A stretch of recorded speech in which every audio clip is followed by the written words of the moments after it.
अंजुर अनुपस्थितिर ठीक सुजोग से काली झील नहीं। स्कूल को आसिला बेले से गोटे आचार पुड़िया सांगरे आनी थाए। झील मानक सांगरे पाठ पढ़ी आउ खेलाखेली करी मोर भी आचार खाइबा अभ्यास हो जाई थाए। खेल छुट्टी बेले दुहे बसी आचार खाऊ। से ता घर विषय कहे आउ मु चुपचाप शुणी जाए। दिने कहू कहू से कहला जे जदि से बाहा हुए तेबे केवल मते ही बाहा हबो।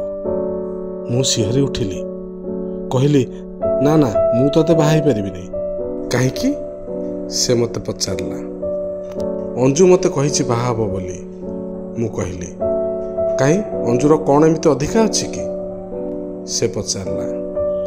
से गोरी तूटा काली।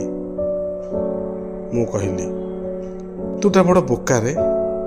गोरी हेउ कि काली हेउ सबु झील एका। एतिकी कही से मते कुआड़ को टाणी नहीं गला। मु कूଅ भितरे माछ मानकु चाहिथिली। एतिकी बेले से मते पछरु डाकिला देख। मु बुली पड़ी ता लुगा नथिबा देह को देखिली। एई होछि मोर प्रथम नारी देह दर्शन। सेठु अनुभव कली मु झील मानक ठारु केते अलगा। ता कहिबा अनुसारे सबु झीलक देह एका, किंतु पुओ हिसाब रे मोर गोटे चॉइस अछि। आउ सेटा बोधे पुओ झीलक भितर पार्थक्य।